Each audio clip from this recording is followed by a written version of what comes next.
Good morning, and wishes for a new year. We all have that feeling that as we ended 2017, we finished it with a certain amount of uncertainty in world affairs and tensions between the United States and governments in North Korea, in Russia, in China, in Iran, in many other countries around the world. It seems that diplomacy, as we have known it in the past, has taken a back seat to the present-day political posturing and rhetoric. Therefore, it gives me a great pleasure to introduce Ambassador Curtis Kamman, who will share his reflections on a career in diplomacy and the importance of diplomacy in the world today. He has quite an impressive resume. A native of Chicago, Kamman graduated Phi Beta Kappa from Yale University in 1959. He also did advanced studies at Stanford University and the University of Washington. A career Foreign Service officer since 1960, he has held positions as Director of East African Affairs in the State Department, Political Counselor, and Deputy Chief of Mission at the American Embassy in Moscow, and Chief of the U.S. Interest Section in Havana, Cuba. He also served in diplomatic positions in Mexico, Hong Kong, Kenya, and the Soviet Union. In 1991, he was sent by President George H.W. Bush to reestablish diplomatic relations with the newly independent nations of Latvia, Lithuania, and Estonia. A recipient of the President's Distinguished Service Award for Career Officials, in 1993, he was accorded the personal rank of Career Minister. Curtis served as the United States Ambassador to Chile from 1991 to 1994, Ambassador to Bolivia from 1994 to 1997, and Colombia 1997 to 2000. A member of the American Academy of Diplomacy, he speaks fluent Russian, Spanish, and some Mongolian. After his retirement in 2000, he taught diplomacy and U.S. foreign policy at the University of Notre Dame.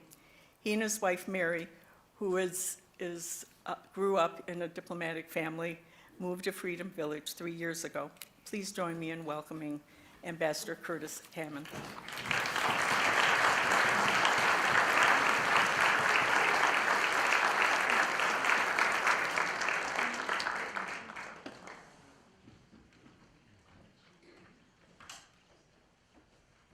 Well, I gather it's a new experience to have somebody up on the stage. I've never been a big fan of PowerPoint, so instead I have yellow piece of paper. The topic today is really national security.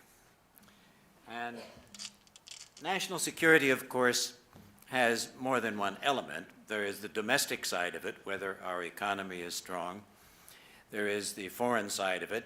And in the foreign area, you have both the diplomatic tools and the military force that sometimes are required to achieve a foreign policy goal. Diplomacy is the implementation of foreign policy, but only one of the tools for doing so. And diplomacy itself is broken into at least two major components. Bilateral diplomacy means to deal with individual countries on a one-on-one basis. Multilateral diplomacy is multilateral organizations, the United Nations and many other organizations.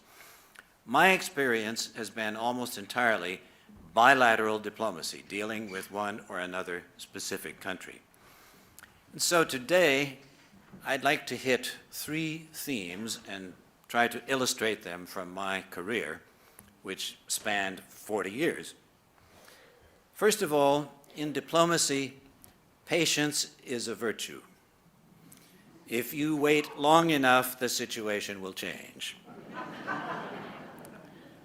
Second, words matter. Third, we have no permanent friends or permanent enemies. We have permanent interests. So let me see if I can illustrate that now from my own career. A good example of the long development of any foreign policy problem is precisely the Baltic States, as Andrei mentioned. In 1939, the Soviet Union signed a deal with the Nazi Germans, the Molotov-Ribbentrop Pact, in which they agreed basically to split up the territory in between them, which was Poland, and also the three Baltic republics, which had been independent since World War I. In 1940, the Soviet army moved into the three republics, Latvia, Lithuania, Estonia, and incorporated them into the Soviet Union. In 1941, the Nazis invaded Russia. They also invaded the three Baltic republics, and for 4 years, the Nazis occupied the three Baltic republics. In 1945, the Soviet army moved back into the Baltic republics and reincorporated them into the Soviet Union. Now, going back to 1940, the United States said, we will not recognize the legitimacy of this Soviet move to incorporate these republics into the Soviet Union, 1940. And in 1991, as was mentioned, I had the privilege of going to those three republics to sign a very brief document which re-recognized or affirmed the recognition of the United States of the independence of Latvia, Lithuania, and Estonia. 50 years, and it finally came around to where we had hoped it would come in 1940. Another example of the long-term development of an issue is George Kennan, who was our number 2 in the embassy in Moscow in 1946, wrote a very long telegram there. He later came back to Washington, wrote an article for the magazine Foreign Affairs, in which he put forth the idea that with this Soviet monster, with this country that is so inimical to our interests, we have to be patient. And he developed this theory, which was later known as the containment theory. And his idea was sort of abused by a lot of people who argued for military intervention around the world. But this was never George Kennan's idea. And in fact, George Kennan, who lived to be over 100 years old, was one of the strong voices opposing the American intervention in Iraq in 2003. But at least in the case of the Soviet Union, George Kennan was right. If you wait long enough, the situation will change. It may have taken more than 50 years, but we're dealing with a very different animal. But my argument is that it's still Russia and it's still difficult. So let me give you an example now from my experience. I came into the Foreign Service in 1960, and in 1961 I had just finished the orientation course for members of, new members of our diplomatic service. All of us had been waiting with bated breath to find out where will we be sent overseas. And my colleagues were sent to places like Mexico, Athens, Poland. I was assigned to Havana, Cuba. Normally, the government will ship an automobile to your overseas post, but things were not very stable with Cuba at the time, and so the government said, we will not ship your automobile. So I took a week off from work to drive my beautiful 1957 Chevy from Washington back to Arizona to leave it there with my brother. Well, in Las Cruces, New Mexico, I turned on the radio and I learned that Fidel Castro had basically booted us out of Cuba, 1961. Well, the problem for the State Department was not what to do with me. The problem was what to do with about 50 people that were coming out of our embassy in Havana. And I was the least of their worries. So I was able to talk them into something that ordinarily they might not have agreed to. And I was able to start preparing and then eventually working on an American exhibition in various cities around the Soviet Union. This was because I had Russian language. I had worked on an exhibition before I joined the Foreign Service in Moscow. And this was really the kickstart to my career working on the Soviet Union. The other advantage is that by staying in Washington a few months preparing this exhibit, there was one other person from our orientation class in the Foreign Service who stayed in Washington because she had grown up in the Foreign Service and she felt she didn't need to go abroad right away. She would like to see how does the State Department work. So she was assigned to the Economic Bureau of the State Department. Well, she's sitting right down in front now, and I am so grateful to Fidel Castro. Story's not quite over. In September of 1985, I arrived in Havana to be the head of our diplomatic mission. Well, maybe you didn't know we had a diplomatic mission in 1985. It was nominally a part of the Swiss embassy. Well, the actual Swiss embassy was 2 diplomats in a small house. The American interests section of the Swiss embassy was 20 American diplomats and about 50 Cuban employees in the old embassy building down on the waterfront in Havana. Any case, we were dealing with the Cubans more or less on practical issues, but not very well on political issues. In 1986, there was a Cuban American working in the Pentagon who decided he would love to thumb his nose a little bit at Fidel Castro. So he managed to order that there should be an overflight of Cuban territory by an SR-71, the Blackbird reconnaissance plane. All the reconnaissance planes had been flying along the coast of Cuba for many years, but this one was flying over Cuban land. And the problem with the SR-71, it makes a sonic boom. And therefore, everybody in the whole country knew that there had been a reconnaissance plane flying over Cuba. Fidel Castro was mighty annoyed, as was the intention, I think, of this Cuban American in the Pentagon. And he summoned some people to demonstrate in front of our mission down on the waterfront. First day there were 500, second day there were 10,000, the third day there were 300,000. By Friday there were 800,000 Cubans bussed in, all demonstrating spontaneously against this American insult. Well, a little later, Fidel Castro summoned me to his office. Now, I had met him in receptions and in groups and all this, but never had a real conversation. Being summoned to his office, what is this all about? Well, he gave me hell. You Americans think you can ignore our sovereignty by flying this plane over us. So as a diplomat, what do? I said, you remember the Cuban Missile Crisis, Senor Presidente, and we need to know what's going on in your country for our own security. Well, the answer didn't satisfy him, but I think he had to acknowledge that that was true. And I was unable to summon the courage to thank him for breaking off relations and allowing me to marry Mary. So that was a case where, after 55 years, we restored relations last year with, well, it wasn't last year, it was now 2016, the previous year. Things are not totally back to normal, but at least Cuba is no longer a country where we have to have nominally a part of somebody else's embassy. Now I want to give you one more example.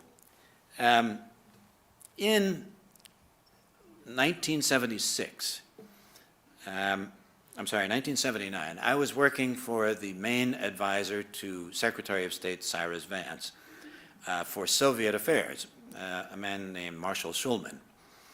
And the day after Christmas, 1979, the number 3 person in the Soviet embassy came in to see Marshal Schulman to inform us that the Soviet Union had just invaded Afghanistan. Well, of course, we knew this. It had happened about 2 days earlier. We had tracked it all, and it was something that we had already denounced. But this gentleman, whose name was Alexander Besmertnych, came because he was under instructions to tell us, A, our troops have entered Afghanistan at the request of the Afghan government. Well, the Afghan government was headed by somebody who'd been put there by the Soviet Union. B, we are there to protect Soviet citizens because there is resistance to this Afghan government, and to protect our people, we're sending in a limited number of troops. And C, we are there only as long as necessary for a short, limited term. The short, limited term turned out to be, in the end, 10 years. 4 years later, I was assigned to the American Embassy in Moscow. I was the number 2 in the mission at that time. Ambassador, I think, was away, so I was in charge, if I recall. At lunchtime in Moscow is about 5 or 6 a.m. in Washington. We received a NIACT cable. NIACT means night action. It means instant action is required. So I was called back to my office from lunch, and I was instructed to get an appointment immediately and inform the Soviets that the United States had sent troops into Grenada. And lo and behold, the man in charge of relations with the United States in the Soviet Foreign Ministry was none other than Alexander Besmertnych, the same one who had come in to tell us about the Soviets invading Afghanistan. So I went in, and my instructions were to tell him, we have sent troops into Grenada at the request of the government of Grenada. By the way, the Governor General of Grenada, who represented the British Crown, had never even been told that we were sending them in until later. They are there to protect U.S. citizens. We have a number of citizens who are studying at a medical school in Grenada. And they are there for a short duration, limited time.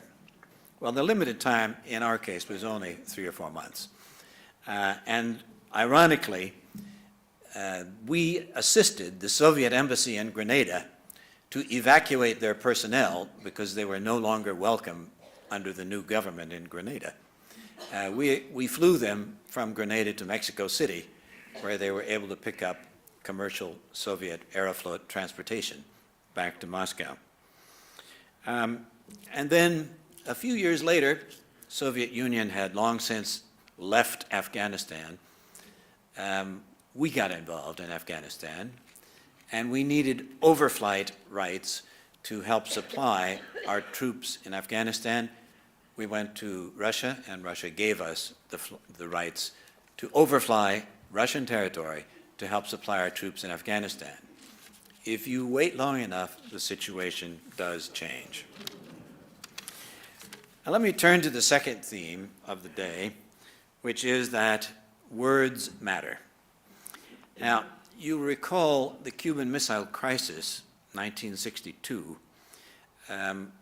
We saw Soviet missiles coming into Cuba. These were not missiles to knock down aircraft. These were ground-to-ground missiles that could have hit American territory, and they had nuclear warheads.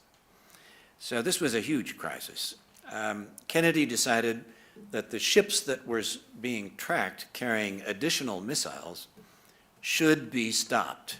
They should not be allowed to proceed to Cuba and unload additional missiles. But instead of calling this a blockade, which is the term that would normally be used, preventing anybody from bringing supplies by ship, he and his cabinet came up with a wonderful term. This was not a blockade, this was a quarantine. And this kept the temperature of the whole issue at least a little bit under control. Words did matter. In March of 1983, Ronald Reagan was our president, had been president for a couple of years. He was making a speech to a group of evangelicals, and his speechwriter thought he was being very clever. He came up with a phrase that the Soviet Union was an evil empire. Well, I was in Moscow at the time, at our embassy. This was not just a matter of the foreign ministry making a formal protest. This was a matter of every Soviet official from A to Z that we were normally dealing with saying, what's with this evil empire? Do you really consider us evil? Do you think I am evil? How can you say such a thing that we are? And it sounds worse in Russian. It's not the evil empire, it's the empire of evil. Well, what did I say? Diplomats have to be a little bit inventive. So I said, look, you understand that Ronald Reagan was in the movie industry and that he was active in trying to break the power of communists in the unions in the movie industry. And he felt that they were totally evil, that they lied and they were deceitful, they were unpatriotic, all these things. And so his view of communists was formed when he was in the movie industry dealing with communists who, in our view, were trying to undermine the United States government. This didn't satisfy the Russians, but at least it explained it in a way that they could go on to the next question.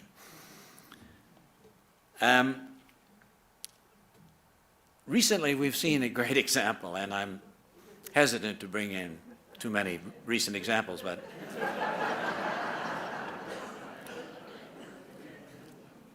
the U.S. ambassador to Pakistan is summoned to the foreign ministry and asked to explain how is it that your president believes that Pakistan is giving safe haven to terrorists, and from Pakistan we get nothing but lies and deceit. These were in a Twitter from President Trump. I have no idea what our ambassador said. I no longer have access to his communications. But I think I know what I would have said. In any circumstance like that, I would have said, I will report your views to our government. Goodbye. So being a diplomat puts you on the spot sometimes. There's another case, I think, which illustrates the importance of words. When I was appointed to be ambassador to Colombia, as you arrive at your new post, you present your credentials to the chief of state. And that's, in the case of Colombia, that's the president of Colombia. Well, the president of Colombia had taken money from narco-traffickers in his election campaign 3 years earlier. And as we learned about this more and more, we basically cut off any meaningful communication with him, and we basically were dealing with other Colombian officials that we believed were honest and were not in the pocket of the narco-traffickers. And this was widely known, and there was a lot of resentment in the Colombian public to the fact that the U.S. was basically stiffing the president of Colombia. But I had to present my credentials to him. There's no other way you can become officially accredited. So I went to the ceremony. We had a private meeting. I said sort of platitudes, and he said similar platitudes. But the key thing is, after the meeting, you come out and there's the entire press corps of Colombia waiting to pounce on you. And what did you say? And because this was the first time any U.S. ambassador had had direct contact with the president of Colombia in 3 years. And he, by the way, was a lame duck. He was about to end his term. He could not succeed himself. So what did I say? I said, I have presented my credentials today to Su Excelencia el Presidente de la República de Colombia. Su Excelencia, His Excellency. This was the headline in the newspapers. Not that I had presented the credentials, and not anything that I might have said about relations between the U.S. and Colombia. The words, Excellency. So how could I get away with this when we basically had no confidence in this man? To me, we were respecting the institution of the presidency of Colombia. And anyone in that position deserves the honorific, at least in Latin America, of His Excellency. So words matter. These days, I'm afraid words can be retrieved much more easily than they used to be. Everything is in the searchable database. I think Pete Hoekstra now has discovered that. I'm actually sympathetic because he now will have to face a very hostile press, I think, when he arrives in the Netherlands. All right. I mentioned that there are permanent interests, if not permanent enemies and permanent friends. Early in my career, as I mentioned, I got involved in working on issues related to the Soviet Union, and we had, not that long ago, we had lost our nuclear monopoly. We were dealing with the other nuclear power, the only other one at that time. I came into the Foreign Service October of 1960. John F. Kennedy was inaugurated in January 1961, and the Bay of Pigs, which had been cooking before Kennedy was inaugurated, but which was given a green light by Kennedy, took place in April of 1961. And you all know that it was a disaster. We supported a Cuban exile invasion, and they were mostly caught, rounded up, imprisoned, and our ships offshore weren't able to do anything. In June of that same year, 2 months after the Bay of Pigs, Kennedy had his first meeting with Nikita Khrushchev. Khrushchev was at that point at the peak of his power in the Soviet Union, and he wanted to take the measure of this new young American president. I think most people, historians, will tell you that it was a disaster for us. Khrushchev decided that Kennedy, who was trying not to rock the boat, and Kennedy, who had to live down the experience of the Bay of Pigs, Kennedy was seen by Khrushchev as being weak. And from that point on, we saw the Soviet Union getting much more bold in the things that they were willing to undertake, including 2 months after the summit meeting in Vienna, they put up the Berlin Wall. The wall, in fact, it was not just around Berlin, but the entire border between East Germany and West Germany was fortified, and crossing was no longer permitted for German citizens, for East German citizens. So this is how things stood at the end of 1961. I mentioned to you that I had spoken Russian, that I went to work on exhibitions in the Soviet Union, and in 1962, I was working in the State Department as an interpreter and translator of Russian and English. So the Secretary of Interior of the United States, Stuart Udall, had formed a great friendship with Robert Frost, the poet. Robert Frost, in turn, was very widely admired in the Soviet Union, and they had constantly been inviting Frost to come and pay a visit to the Soviet Union. Frost was then nearly 80 years old, or maybe over 80, and he wasn't sure he wanted to go, but he and Udall had gotten to know each other because Frost, for a while, was the poet laureate, the poet in residence at the Library of Congress, and the only congressman who paid any attention to him was Stuart Udall, who was a congressman from Arizona, from my hometown, Tucson. Well, in the Kennedy administration, Udall became the Secretary of Interior.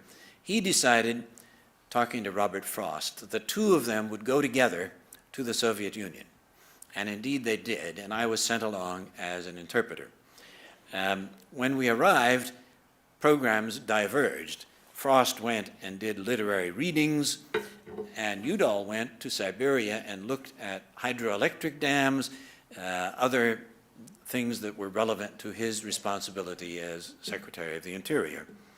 And I was his interpreter. Well, both Udall and Frost very much hoped they could meet Khrushchev, and had placed their request in advance, and again when they arrived. When Udall got back from Siberia to Moscow, he was told, yes, Khrushchev will see you, but Khrushchev is not in Moscow. He is down on the Black Sea in his dacha, in his villa in the seaside. And you may come, but only bring one person with you. Udall said, look, I got to have my interpreter. So that was me. We flew down to Sochi and then went by car into the Republic of Georgia to the smaller Republic of Abkhazia. And there was Khrushchev sitting by the swimming pool and in a very informal dress.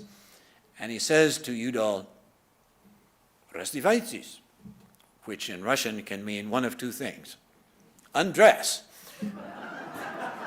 or take off your coat. Happily, I didn't have to translate, because the principle for interpreting is you translate from your own language into the foreign language. So there was a Soviet interpreter there, and he translated it, take off your coat, which was correct. However, later we took off more than our coat, because Khrushchev said, let's go for a swim in the Black Sea. Udall said, I didn't bring my swimsuit. Khrushchev said, go into the changing room. We got lots of spare swimsuits in there. So Udall and I went in there. Udall was a muscular mountain climbing kind of a guy. Not me, I'm a little namby-pamby. I can barely swim. So we hop into the Black Sea. There's no beach there, it's just rocks. So you go to the end of the pier and jump in. And here is Khrushchev in his great big inner tube. And here's Udall, the muscular swimmer, and here's me trying to interpret dog paddling.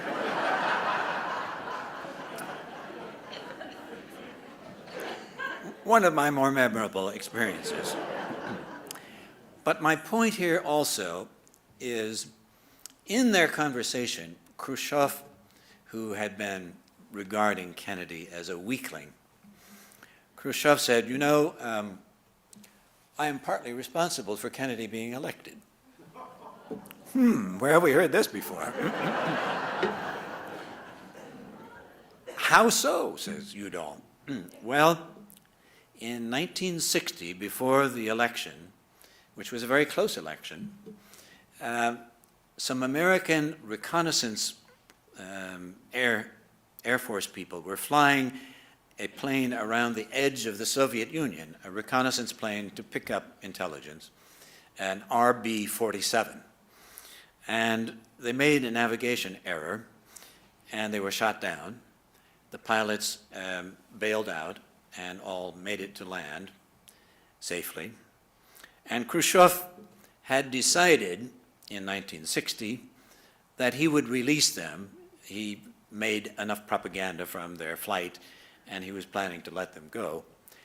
But he tells Udall, I could have released them before the election, but that would have benefited the Republicans, because Eisenhower was in office. That would have benefited the Republican candidate, Nixon. And I don't like Nixon, so I waited until after the election, so I think I helped Kennedy get elected.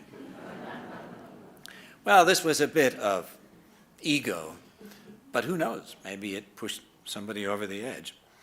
In any case, it's not new that the Russians do hope to influence our domestic politics. Let me turn to October of 1962, coming back to the Cuban Missile Crisis. This was only a month after the conversation between Udall and Khrushchev by the Black Sea. And the Russians had put those missiles in Cuba several months earlier. So when Udall and Khrushchev were talking by the Black Sea, and it was sweetness and light, it was a love fest, Khrushchev knew that his missiles were already in Cuba and that they were capable of hitting U.S. territory. He basically took the risk that this would get him a stronger position vis-a-vis the United States. Well, we discovered the missiles, and you all lived through the missile crisis, and you probably remember there were some very touchy issues. But finally, after an exchange of letters, Khrushchev said, okay, we will remove the missiles, and you Americans will have to make a pledge that you will not invade Cuba as you did in the Bay of Pigs.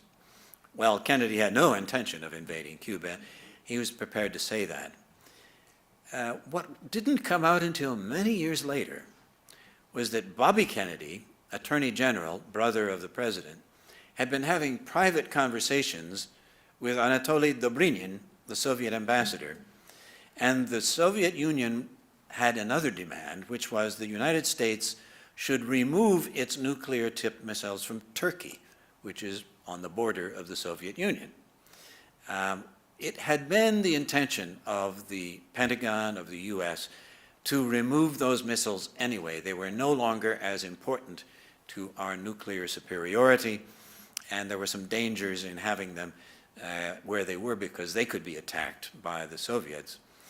So we agreed, but never publicized the fact that our missiles would come out of Turkey. This was the private deal on the side that, in effect, solved the Cuban Missile Crisis. But the Cuban Missile Crisis also showed Khrushchev that Kennedy was willing to stand up to Russian threats, and that he was a reasonable person, but he couldn't be pushed around. And the letter in which Khrushchev backed down, because the crisis was so acute, the Soviet Union put it on the wire services. They put it on TASS, put it on Radio Moscow. So the letter was made public even before it arrived in the White House.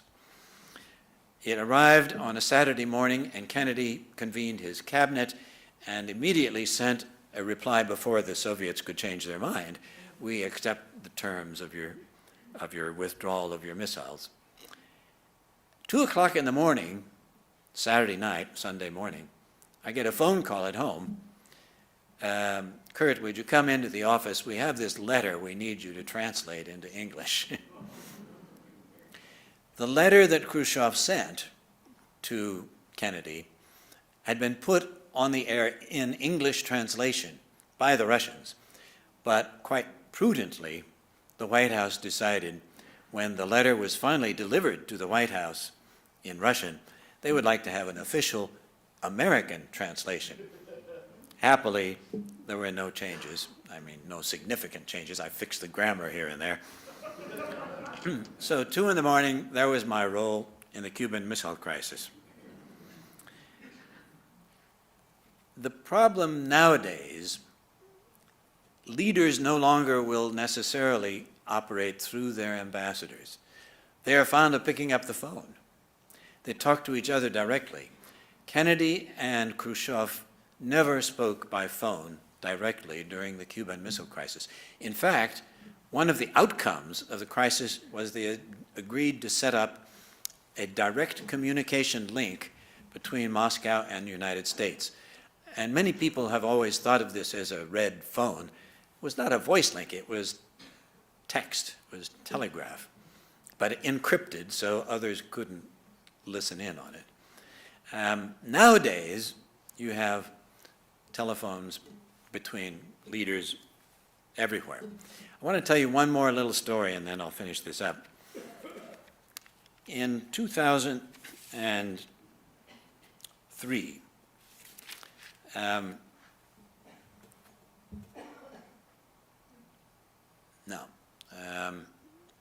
this was in the 1990s, the war in which Iraq invaded Kuwait. The Russians were very eager to play a role in resolving that crisis. Gorbachev was in charge.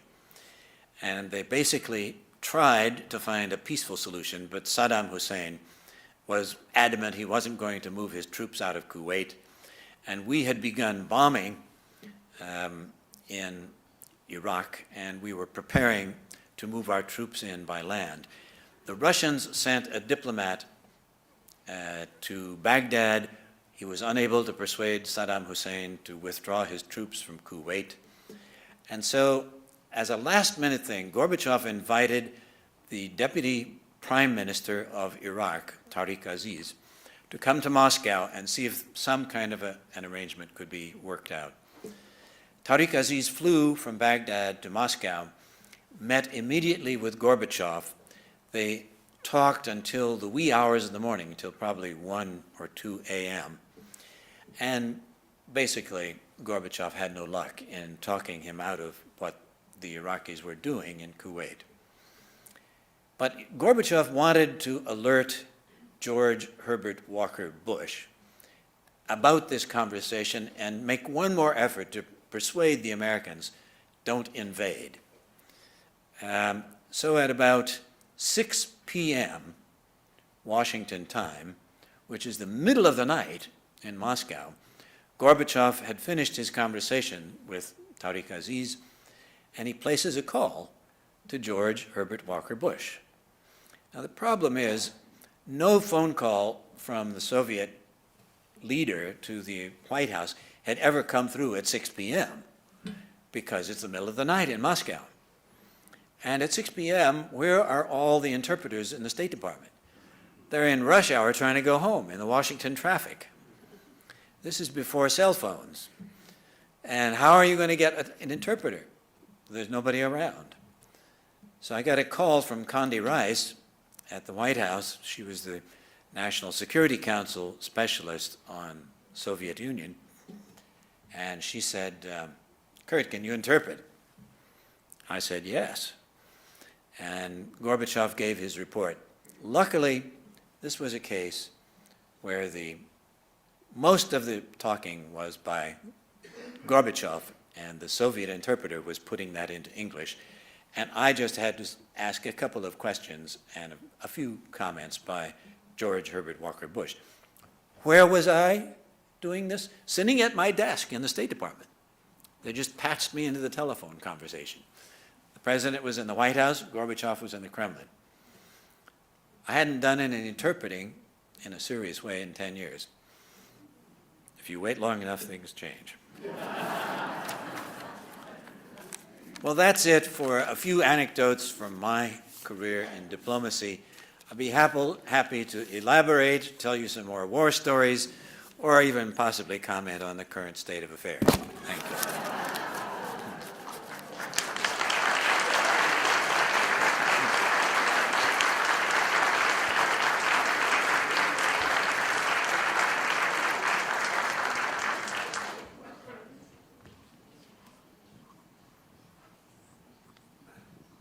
Questions?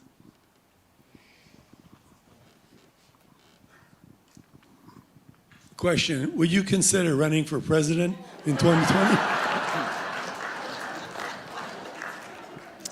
Have to ask my wife first. But thank you. Kurt, I have to ask, especially in light of your second point, words matter. What do you think of the kind of brinksmanship that's going on between us and North Korea?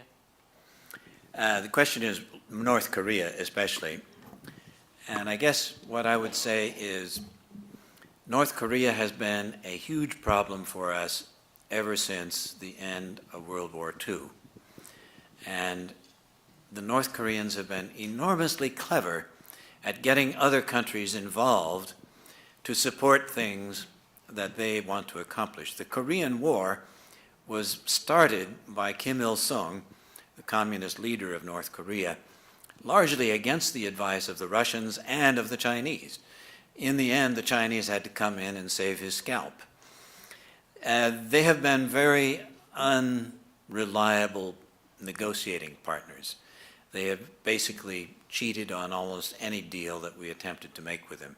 We are still formally at war with North Korea. There's an armistice, a ceasefire, but there is no peace treaty. So what do you do? We have tried negotiating. We are very worried that nuclear weapons are in the hands of this country. I think some people feel that it was time that we get real, call a spade, in effect, tell the North Koreans, we're not going to put up with you anymore. But what's our option? Anything that we do militarily against North Korea, first of all, brings huge risk to all the citizens of South Korea. North Korea just needs artillery to wipe out Seoul. They don't need even an air force. They don't need any nuclear weapons. All they need are big artillery guns that are already in place along the border, because Seoul is very close to the border between North and South. Furthermore, we have on the order of 30,000 U.S. troops in Korea, who could also be the targets of any North Korean military action. So we're kind of condemned to find, if possible, a diplomatic solution. My principle that things change, and if you wait long enough, things will change, hasn't worked too well in the case of Korea. So here's what I would say about North Korea. Eventually, we will have to try to work out some kind of a deal to live with them in a way that does not threaten South Korea, does not threaten our troops in South Korea, and does not threaten now the U.S. mainland, which can be reached by North Korean nuclear missiles. We tried very hard to prevent them from joining the nuclear club. It didn't work. And apparently the way they have done so well in the last couple of years in developing these nuclear weapons is that they hired some scientists who were in effect out of work in Russia, because Russia was de-emphasizing nuclear capabilities. And Russia was going through a period when they had very tough economic conditions. North Korea apparently hired some very talented nuclear scientists and technicians. Well, what I'm driving at here is eventually we're going to have to negotiate. Now, if you're planning to negotiate with somebody, is it a good idea to do name calling in advance? Is it a good idea to say, we will destroy you? Remember, Khrushchev was once quoted as saying, we will bury you. I always thought that was probably a mistranslation. I think what Khrushchev was saying, our system is better than yours. We'll be around when you're in your funeral. We will be there to bury you, but not we will actively bury you. We will simply be at your funeral because we are superior. But it wasn't a very good thing to say. It didn't help matters. It didn't advance the cause of coming to an understanding with the Soviet Union. So I think we need to back off on the rhetoric. Possibly the South Koreans will develop some kind of arrangement with the North Koreans. It's limited at this point to discussing the Olympics, the Winter Olympics, but it could go beyond that. But I don't think we can trust the North Koreans. Somehow we need a long-term agreement that involves either accepting the fact that they have nuclear weapons but putting some constraints on it, or less likely getting them to do what a few countries have done, Libya, for example, to abandon their nuclear weapons program. It's long-term. We have to try and live with it and avoid provoking a war. There's my solution. Next question. Thank you for your presentation. Relating to the Cuban Missile Crisis, I seem to remember 10 or 20 years later reading something to the effect that perhaps the United States had made a mistake in so standing up to and possibly embarrassing Khrushchev, that it was the end for him in the sense that a few years later he's replaced by much tougher and stubborn leaders, that our relationship with Russia may in fact have improved over a period had Khrushchev remained in office and in power. I wonder, is that true? Do you feel that way? And what would your comment be? Well, there is certainly a case to be made that Khrushchev was ousted in part because he was seen as having poor judgment in the case of introducing the missiles into Cuba in the first place.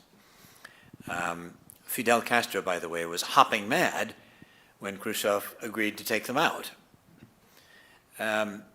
Khrushchev was also associated with, quote, harebrained schemes. such as trying to grow corn in parts of the Russian landmass that really weren't suitable for growing corn.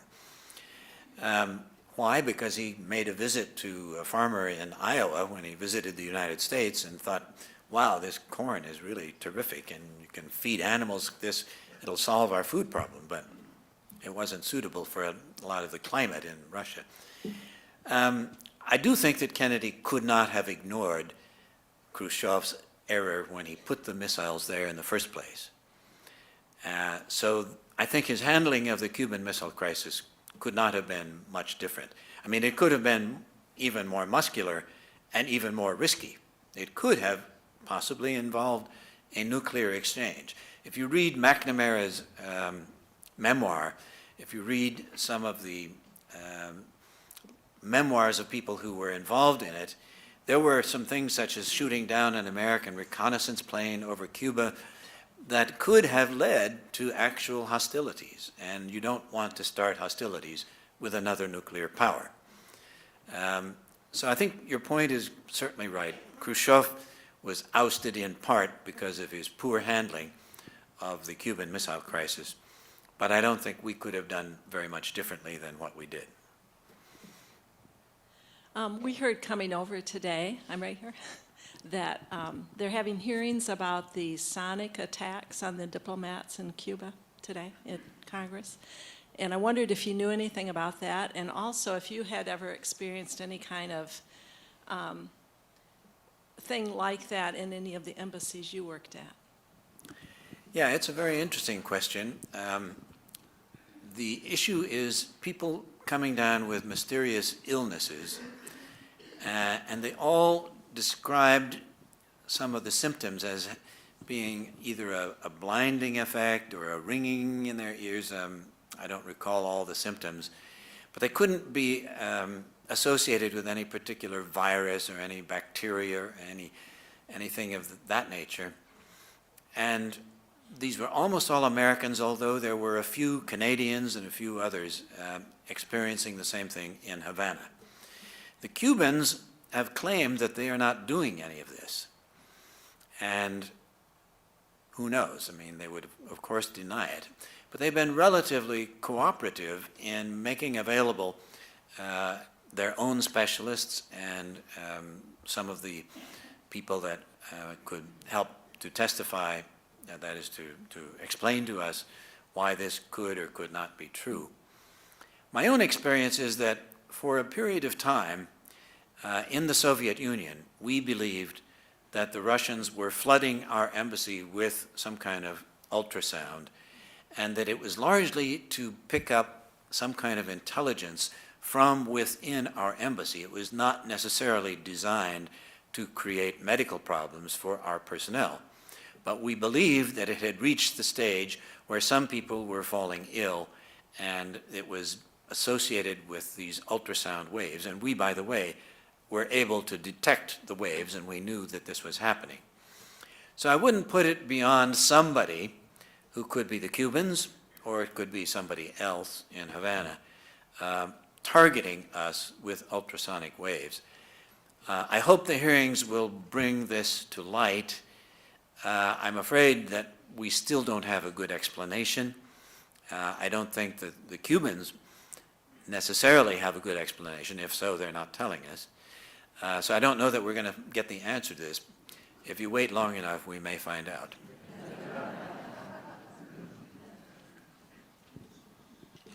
You've talked something about the relationship building between individuals that result in diplomacy. I'm wondering about the relationships that are going on now around the country with so much of the State Department being gutted and many of our ambassadors having difficulty, administration changes that are going on. So the long-term relationships no longer seem to be there. Yeah, you've pushed the right button. In the State Department, a huge number of senior positions are not filled.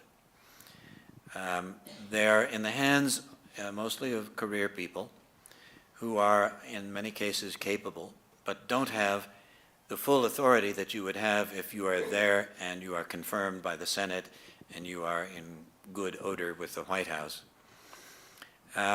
This is partly, I think, the result of arguments between the White House and the Secretary of State, Rex Tillerson. You've all heard of Brexit, have you?